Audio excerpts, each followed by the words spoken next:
But that did not stop me from later in my 20s. I started to get into what I now know is called New Thought spirituality. New Thought? Have you guys heard of it? Is that like New Age? It's similar to New Age. Okay. It's less woo-woo. I don't know if you've heard Okay, of it. woo-woo, yeah. It's less woo-woo than New Age.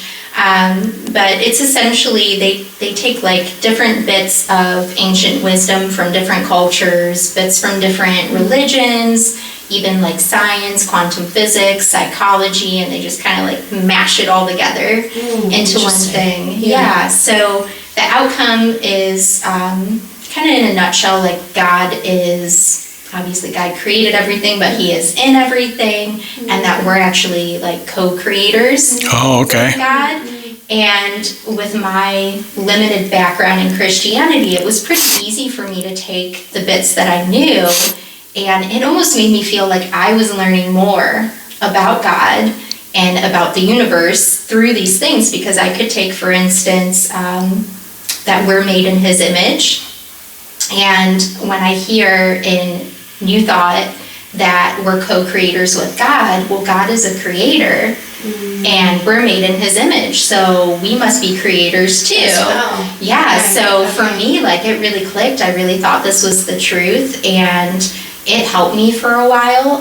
There's a lot of like positive affirmations, manifesting, meditating, big focus on personal growth and development.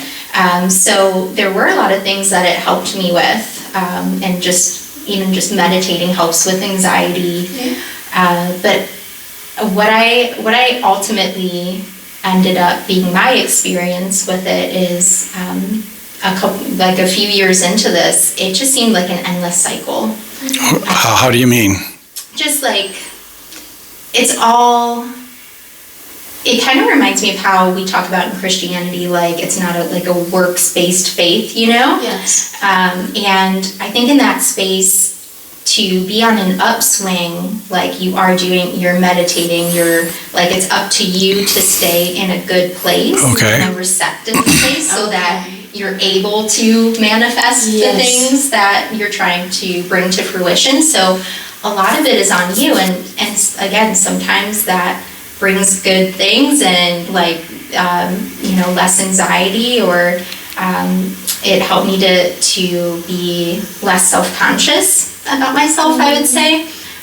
But it didn't it was no substitute for Jesus, basically. There's no personal relationship in there.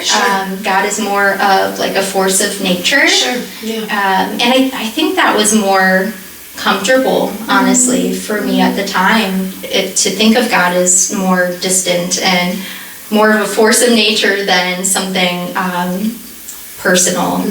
I think ultimately I had a hard time becoming an adult in this society. I picked up on that our society, we keep everyone really distracted, you know. Yeah, that's very true. Absolutely. Yeah. Just busy with things that, it's like the things on your deathbed that you look back and think mattered. Right. Like, we're just really busy being kept away from those things. Yes. So